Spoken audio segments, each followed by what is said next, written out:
കഴിയുമ്പോൾ അങ്ങ് പോകും. പക്ഷെ അത് ന്യൂ ടെസ്റ്റമെന്റ് സ്പിരിറ്റ് അല്ല. ന്യൂ ടെസ്റ്റമെന്റിൽ അങ്ങനെയല്ല. ബെസലേലിൽ പ്രവർത്തിച്ചുള്ള ഒരു ആത്മാവല്ല നമുക്ക് കർത്താവ് ഓഫർ ചെയ്തിരിക്കുന്നത്. അവൻ തന്റെ ആത്മാവിനെ എന്നേക്കും നിങ്ങളോടുകൂടി ഇരിക്കുന്നത് ഞാൻ മറ്റൊരു കാര്യത്തിൽ നിങ്ങൾക്ക് അയച്ചു തരും, എന്നേക്കും. പക്ഷെ ഇവിടെ എന്താണ്, ബെസലേലിന് ഒരു സ്പെസിഫിക് കാര്യത്തിന് മാത്രം. അത് കഴിയുമ്പോഴത്തേക്ക് പോകുന്നില്ല, അല്ലേ? സഭയിൽ നടങ്ങുമ്പോഴത്തേക്ക് മാറുന്നില്ല, അവന്റെ ആത്മാവ് മാറുന്നില്ല. അവന്റെ എല്ലാ ജീവിത വ്യാപാര രംഗങ്ങളിലും എന്തുണ്ട്? ആത്മാവുണ്ട്. അതുണ്ടേലേ പറ്റൂ. അല്ലെങ്കിൽ ഉണ്ടാകുന്ന പ്രശ്നം എന്നറിയാമോ? നമുക്ക് പുതിയ നിയമത്തിൽ ദൈവം നമുക്ക് നൽകിയിരിക്കുന്ന ആത്മാവിന്റെ ആ ശക്തി നമുക്ക് അനുഭവിക്കാൻ കഴിയാതെ വരും. നമ്മൾ വെക്കേഷൻ എടുക്കും. ഞാൻ ഒരു തമാശ ഇങ്ങനെ കേട്ട്, ഒരിക്കലും പാസ്റ്റർ ബസ്സേൽ ഇങ്ങനെ ഇടിച്ച് തള്ളി ആനന്ദരൊക്കെ പുറത്തൊക്കെ കുത്തിയൊക്കെ കയറി കണ്ടപ്പോഴത്തേക്ക് ഒരാൾ ചോദിച്ചു, നിങ്ങളൊരു പാസ്റ്റർ അല്ലേ, ഇങ്ങനെയൊക്കെ ചെയ്യാമോ?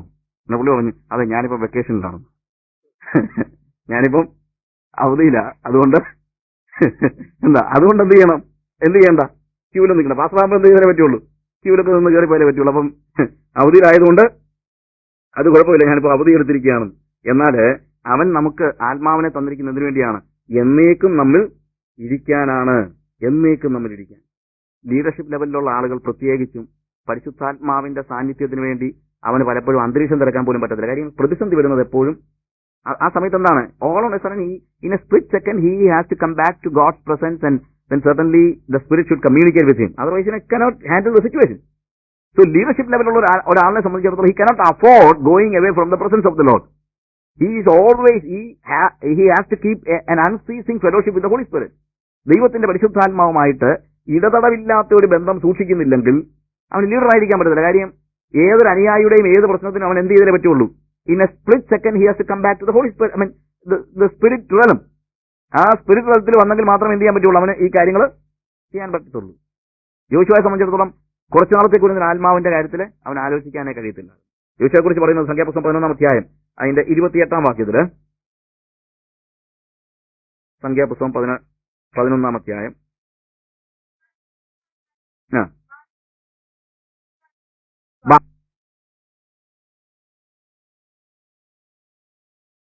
മുതൽ വരുന്നതിനകത്ത് വലിയ ആൾക്കാർക്ക് അങ്ങനെ ഇഷ്ടമില്ല. ഞാൻ പ്രാവശ്യം ഇപ്പോഴല്ല, കുറെ വർഷങ്ങൾക്ക് മുമ്പാണ് ഒരു സ്റ്റഡി ഗ്രൂപ്പ് കൊല്ലത്തെടുത്തുകൊണ്ടിരിക്കുകയാണ്. നമ്മുടെ പിള്ളേരൊക്കെ പറഞ്ഞു, അച്ഛാ ഞങ്ങളൊക്കെ ഇപ്പോഴേ രക്ഷിക്കപ്പെട്ട് കഴിഞ്ഞാൽ കുറച്ച് കഴിഞ്ഞിട്ട് പിന്നെ തോന്നുന്നു സാക്ഷി പറയുന്നു. കുറച്ച് കഴിഞ്ഞിട്ട് എന്തൊക്കെ പറയണം, ഞാൻ ആരെയൊക്കെ തല്ലിയിട്ടുണ്ട്, എത്ര കള്ളു കുടിച്ചിട്ടുണ്ട്, എത്ര സിഗരറ്റ് പഠിച്ചിട്ടുണ്ട്, എത്ര മദ്യത്തിനും മയക്കുമരുന്നിനും അടിമയായിരുന്നു. എല്ലാവരും ഇവൻ പറയുന്നത് മദ്യത്തിനും മയക്കുമരുന്നിന് അടിമയായിരുന്നില്ല. ഇവൻ കണ്ടിട്ട് പോലുമില്ല, ചുമ്മാ പറയുന്നത്. സിഗരറ്റ് വലിച്ച കാര്യമൊക്കെ ആയി പറയുന്നു, അല്ലാതെ ഇതൊന്നും കണ്ടിട്ടൊന്നുമില്ല. ഞാൻ മദ്യത്തിനും മയക്കുമരുന്നിനും അടിമയായിരുന്നു എന്ന് ഞാനിപ്പോ എന്തുള്ളൂ, ഒരു വെയിറ്റ് ഉള്ളൂ, ഇല്ലേ? അതിനകത്ത് തന്നെ വെയിറ്റ് ഒന്നും എനിക്ക് മനസ്സിലാക്കാൻ വയ്യാത്തത്. ചെറുപ്പം മുതൽ കർത്താവിന് കൊടുക്കുന്നത് ഏറ്റവും അതൊരു ഭാഗ്യമാണ്. ബാല്യം കർത്താവിന് കൊടുക്കുന്നത് ഒരു വലിയ ഭാഗ്യമാണ്. അത് മറന്നു പോകരുത്. നമ്മുടെ പിള്ളേരൊക്കെ മനസ്സിലാക്കേണ്ട ഒരു കാര്യമാണ്. ഈ കളർഫുൾ ടെസ്റ്റിമണീസ് ഒക്കെ നമ്മുടെ സഭയെ വന്ന് പറയുമ്പോഴത്തേക്ക് പ്രൈസറോട് പറയുന്നതൊക്കെ സൂക്ഷിച്ചു വേണം. കാര്യം ഈ പിള്ളേരുടെ ഒരു റോങ് ഹീറോയിസം വളരുന്നുണ്ട്. And that is a fact. I M telling you the truth. ഈ കൊച്ചു പിള്ളേർ പോലും പറഞ്ഞു, അയ്യോ ആ അങ്കിൾ എന്താ ആരായിരുന്നോ അങ്കിൾ, അല്ലേ? അത് കഴിഞ്ഞ് ഇപ്പോഴേ അപ്പൊ അതുകൊണ്ട് ഇവന്റെ മനസ്സിലാണെന്ന് അറിയാം, ഇതിനപ്പുറത്തെ കാണിച്ചേച്ച് പറഞ്ഞോന്ന്, അല്ലേ? I'm not joking. ഒരു റോങ് ഹീറോയിസം വളർന്നു വരുന്നുണ്ട്. മർഡർ കേസില് ജയിലിൽ കിടന്ന് എന്റെ ഒരു ഫ്രണ്ട് എന്നോട് പറഞ്ഞിട്ടുണ്ട്, മർഡർ കേസ് ജയിലിൽ കിടന്ന് പറഞ്ഞാൽ ഞങ്ങൾ അറിയാവുന്ന എന്നോട് പറഞ്ഞിട്ടുണ്ട്, Saju even I got love letters from Pentecostal girls when I was in the jail. പത്രത്തിലൊക്കെ അവന്റെ പേരും മറ്റുള്ള കാര്യങ്ങളൊക്കെ വന്നു കഴിഞ്ഞപ്പോഴത്തേക്ക് എന്താണ് റോങ് ഹീറോയിസം എന്നോട് പേഴ്സണലായിട്ട് പറഞ്ഞു. So we should be very careful. ഈ കളർഫുൾ ടെസ്റ്റിമണീസ് അതിനെ അപ്രീഷിയേറ്റ് ചെയ്യുന്ന ഒരു കാലം നമുക്ക് we cannot afford it, because we are losing our next generation. They think this is life. അതാണ് ജീവിതം നിയന്ത്രിക്കുന്നത്. എന്താ ഏറ്റവും നല്ലത്? ഇങ്ങനത്തെ എല്ലാ കാര്യങ്ങളും കാണിക്കുന്നതാണോ നല്ലതെന്നാണോ നിങ്ങളുടെ ചിന്ത? No. If you can live your youth, your early childhood, if you can give it to the Lord, that is the best thing you can offer to the Lord. അല്ലാതെ വേറൊന്നുമല്ല.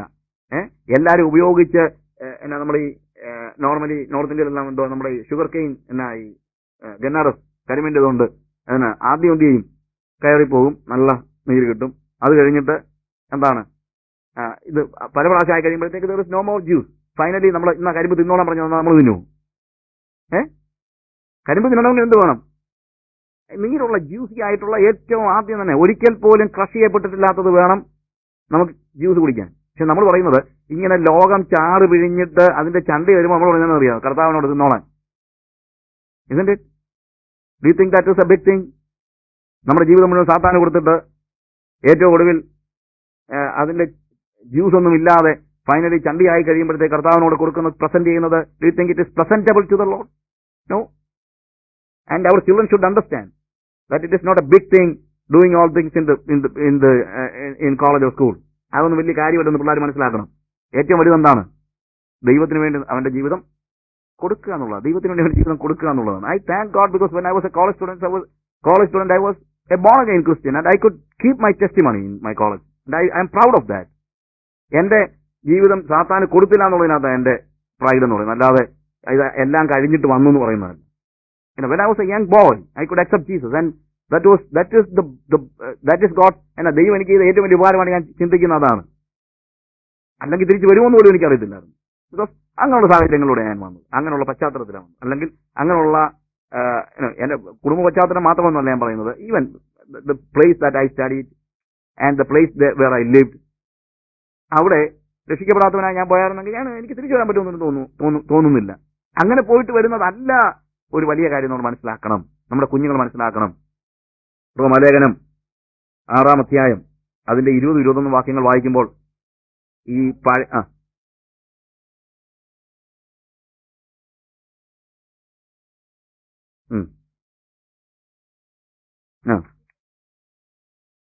പണ്ട് കാലത്ത് ചെയ്ത വീരശൂര പരാക്രമങ്ങളെ കുറിച്ചൊക്കെ പൗലോസ് പറയുന്നത്, അന്ന് നീ ചെയ്തതിനെ കുറിച്ചൊക്കെ എന്തോ ഗുണമുണ്ടായ അടുത്തനായിരിക്കുന്നത്. ഇപ്പോൾ നിനക്ക് ലജ്ജ തോന്നുന്നതല്ലേ? ഇപ്പോൾ നിനക്ക് ലജ്ജ തോന്നുന്നതല്ലേ? എന്റെ ഏറ്റവും വലിയ സംശയം, ഈ വീരശൂര പരാക്രമങ്ങൾ ചെയ്തവനൊക്കെ അന്ന് അതെല്ലാം ചെയ്ത് ദൈവത്തെ അപമാനിച്ചതും പോരാ, ഇപ്പൊ ദൈവസഭയുടെ സ്റ്റേജിൽ കയറി ഈ ലജ്ജാകരമായ കാര്യങ്ങൾ അഹങ്കാരത്തോടുകൂടെ വിളിച്ചു പറയുന്നത് കേൾക്കുമ്പോഴാണ് എനിക്ക് ഏറ്റവും വലിയ സങ്കടം. അത് കേട്ടിട്ട് നമ്മളെ പാവം പിടിച്ച വിശ്വാസികളെല്ലാം കൂടെ സ്വോത്രം പറയുന്നത് കേൾക്കുമ്പോൾ അതിനേക്കാളും സങ്കടം. ലജ്ജാകരമായ കാര്യങ്ങൾ വിളിച്ചു പറയുക, കാണിച്ചിട്ടുള്ള എല്ലാ കാര്യങ്ങളും വിളിച്ചു പറയും അല്ലേ? Isn't it? നമ്മൾ വളരെ ശ്രദ്ധിക്കേണ്ടതായ കാര്യങ്ങളായതൊക്കെ. It is not a small thing. ഇതെല്ലാം കേട്ടിട്ട് പിള്ളേർ ചിന്തിക്കുന്നു ദിസ് ഈസ് ലൈഫ്, അവനൊരു റോങ്, അവനൊരു ഹീറോ ആയിട്ട് അല്ലേ? എല്ലാ തോന്നിവാസങ്ങളും കാണിച്ചവനെ ഹീറോ ആയിട്ട്. എന്നാൽ മോശയെക്കുറിച്ച് പറയുന്നു, ബാല്യം മുതൽ മോശയുടെ ശുശ്രൂഷക്കാരനായിരുന്നു യോശുവ. ബാല്യം മുതൽ മോശയുടെ ശുശ്രൂഷക്കാരനായിരുന്നു. പ്രിയമുള്ള കുഞ്ഞുങ്ങളെ, പ്രിയമുള്ളവരെ, ഞാൻ പറയട്ടെ, നമ്മുടെ യങ് ഏജ് കർത്താവിന് കൊടുക്കാൻ പറ്റുന്നെങ്കിൽ അതാണ് ഏറ്റവും വലിയ കാര്യം.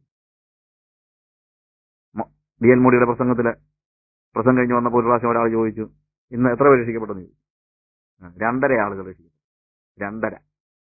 ആൾക്കാർ ചോദിച്ചു, ഓഹോ, അപ്പം 2 പ്രായമുള്ളവരും ഒരു കൊച്ചുമായിരിക്കും രക്ഷിക്കപ്പെട്ടത്. അദ്ദേഹം പറഞ്ഞു, നോ, 2 കുഞ്ഞുങ്ങളും 1 പ്രായമുള്ളവനും. കാര്യം പ്രായമുള്ളവന്റെ പകുതി ആയുസേ കർത്താവിന് കിട്ടിയുള്ളൂ, മറ്റുള്ള 2 പേരുടെ മുഴുവനും കിട്ടി. 2.5 ആളുകൾ രക്ഷിക്കപ്പെട്ടു. That is not a joke, that is a fact. കർത്താവിന് വേണ്ടി നമ്മളെ യങ് ഏജ് കൊടുക്കാൻ പറ്റുമെങ്കിൽ, ആസ് ഏർലി ആസ് പോസിബിൾ, നഷ്ടപ്പെടുത്താതെ കൊടുക്കാൻ പറ്റുന്നെങ്കിൽ അതാണ് ഏറ്റവും പ്രാധാന്യം അർഹിക്കുന്ന കാര്യം. ആത്മാവുള്ളതിനാല് അവൻ ആത്മപൂർണ്ണനായിരുന്നു, ആത്മാവിനാൽ നിറഞ്ഞവനായിരുന്നു. യോശുവയുടെ പ്രത്യേകത എന്ന് പറയുന്നത്, യോശുവ ഒരിക്കൽ പോലും ലീഡറാകാൻ അവന് ആഗ്രഹിച്ചിട്ടില്ല. നമ്മൾ പുറപ്പാട് പുസ്തകം 17-ാം അധ്യായത്തിലാണ് യോശുവയുടെ കാര്യം ആദ്യം കാണുന്നത്. അതിന്റെ 9 മുതൽ 14 വരെയുള്ള വാക്യങ്ങൾ വായിക്കാൻ നമുക്ക് സമയമില്ല. അവിടെ വായിച്ചു കഴിഞ്ഞാൽ അറിയാം. മോശ ആരെ ഏൽപ്പിക്കുകയാണ്? യുദ്ധം, അമാലേക്കുമായിട്ടുള്ള യുദ്ധം യോശുവയെ ഏൽപ്പിക്കുകയാണ്. എന്നിട്ട് മോശയും അഹരോനും ഹൂറും പർവ്വതത്തിന്റെ മുകളിൽ കയറി നിൽക്കുകയാണ്. ആരാണ് യുദ്ധം ജയിക്കുന്നത്? യോശുവയാണ് യുദ്ധം ജയിക്കുന്നത്. അമാലേക്കരുമായിട്ടുള്ള യുദ്ധം ജയിച്ചത് യോശുവയാണ്. എന്നാൽ അവൻ പറഞ്ഞില്ല, കണ്ടോ, ഞാൻ ശരിക്കും പറഞ്ഞാല് ആദ്യത്തെ ഒരു യുദ്ധമാണ്, ഇസ്രായേൽ മക്കൾ അങ്ങോട്ട് പുറപ്പെട്ടതിന് ശേഷമുള്ള ആദ്യത്തെ ഒരു പ്രധാനപ്പെട്ട യുദ്ധമാണ്. ആ പ്രധാനപ്പെട്ട യുദ്ധം ജയിച്ചത് യോശുവയുടെ നേതൃത്വത്തിലായതുകൊണ്ട് അവൻ പിറ്റേ ദിവസം തൊട്ട് സർവ്വസൈന്യാധിപനാണെന്നൊന്നും പറഞ്ഞില്ല. പറഞ്ഞോ? ഇല്ല. അതിനുശേഷം നമ്മൾ ആലോചിക്കുകയാണെങ്കിൽ 14-ാം വാക്യത്തില് ആ ചരിത്രം എന്ന് വായിക്കാം. 17-14.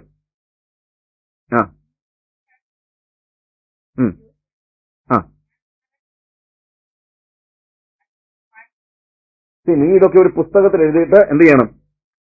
അത് യോശുവയെ കേൾപ്പിക്കുക. യോശുവയെ കേൾപ്പിക്കുക. അത് പക്ഷെ ഇംഗ്ലീഷിൽ കുറച്ചുകൂടെ എക്സ്പ്ലിസിറ്റ് ആയിട്ട് ആ കാര്യം പറഞ്ഞിട്ടുണ്ട്. ഞാനത് മലയാളത്തിൽ അത്രയും ശ്രദ്ധിച്ചിട്ടില്ല. 17-ാം അധ്യായത്തിന്റെ 14-ാം വാക്യത്തിന്, and the Lord said to Moses, write this as a memorial in a book and recite it in the ears of Joshua, that I will utterly blot out the remembrance of Amalek from under the heaven. Recite it in the ears of Joshua. ഇത് വായിച്ചു കേൾപ്പിക്കാനല്ല അവിടെ പറഞ്ഞിരിക്കുന്നത്. ഇത് അവൻ എന്ത് ചെയ്യണം? അവന്റെ ചെവിയിൽ ഓതി കൊടുക്കണമെന്ന്. ഇൻഫാക്ട് നമ്മൾ ഉദ്ദേശിക്കുന്നത് പോലെ പുസ്തകങ്ങളെല്ലാം അല്ലെങ്കിൽ വേദപുസ്തകത്തിന്റെ മുഴുവൻ കാര്യങ്ങളും വരമൊഴിയായിട്ട് ഒറ്റയടിക്ക് വരികയല്ല. ഈ വരമൊഴിയായി വരുന്നതിന് മുമ്പേ തന്നെ ആളുകൾ വേദപുസ്തകത്തിലെ എന്താണ് ദൈവിക കൽപ്പനകളെല്ലാം റിസൈറ്റ് അല്ലെങ്കിൽ അവരെന്താണ് അത് മെമ്മറൈസ് ചെയ്തിരുന്നു. അത് വാമൊഴിയായിട്ട് പ്രചരിച്ചിരുന്നു. അല്ലാതെ ഇതൊക്കെ എല്ലാവരുടെയും കൈകളിൽ എത്തത്തക്ക രീതിയിലുള്ള പുസ്തകങ്ങളൊന്നും അന്ന് ഉണ്ടായിരുന്നില്ല. ആ പുസ്തകങ്ങൾ ഇല്ലാതെ തന്നെ എന്തുണ്ടായി? വാമൊഴിയായിട്ട് ഇത് മുഴുവൻ കാണാതെ പഠിക്കാൻ കഴിവുള്ള ആളുകൾ ഇതൊക്കെയും കാണാതെ പഠിച്ച് കൊണ്ടുപോയിക്കൊണ്ടിരുന്നു. അപ്പോൾ ഈ സംഭവത്തെക്കുറിച്ച് ഒരാളോട് സ്പെസിഫിക് ആയിട്ട് ചെവിയിൽ ഓതിക്കൊടുക്കണമെന്ന് കർത്താവ് പറഞ്ഞിരിക്കുകയാണ്. ആരോട്? മോശയോട് പറഞ്ഞിരിക്കുകയാണ്, നീ യോശുവയുടെ ചെവിയിൽ ഇത് ഓതിക്കൊടുക്കണം. അപ്പോൾ നോക്ക്, കർത്താവിന്റെ കൺസേൺ നോക്ക്, ഇല്ലേ? അപ്പോൾ അത്രയ്ക്കും അവന്റെ ആത്മാവുള്ള ആളാണ്. അവൻ യുദ്ധം ജയിക്കുന്നു. അവൻ ദൈവത്തിന്റെ കഴിവുകളുള്ളതാണ്. അവൻ ബാല്യം മുതൽ മോശയുടെ സഹായകനാണ്. എന്നാൽ അതിന്റെ അർത്ഥം മോശയ്ക്ക് യാതൊരു രീതിയിലുള്ള പരാധീനതകളും ഇല്ലായിരുന്നല്ല. മോശ ഒരു സൂപ്പർമാൻ ആയിരുന്നൊന്നുമല്ല. മോശയുടെ കാര്യത്തിലുള്ള ഒരു പ്രത്യേകത, യോശുവയുടെ കാര്യത്തിലുള്ള ഒരു പ്രത്യേകത, അവൻ മോശയെ പോലെ ഒരു സൂപ്പർമാൻ ഒന്നും അല്ലായിരുന്നു. He was an ordinary man. ഞാൻ 2 മിഷണറീസിന്റെ ജീവചരിത്രം അടുപ്പിച്ച് എഴുതിയായിരുന്നു. One is George Muller, one is D.L. Moody. അപ്പൊ ജോർജ് മ്യൂളർ അത് ഹിന്ദിയിലും വന്നിട്ടുണ്ട്. അത് ജോർജ് മ്യൂളർ വായിച്ചിട്ട് ജെസി പറഞ്ഞു, I don't think I can be like him, he is in the stars. എനിക്കിതൊന്നും വായിച്ചിട്ടൊന്നും എനിക്ക് തോന്നുന്നത് ഇദ്ദേഹം അങ്ങ് നക്ഷത്രം കൂടാരത്തിനകത്ത് ഇരിക്കുകയാണ്. ഈ സോ ഹോളി, സോ പ്രയർഫുൾ.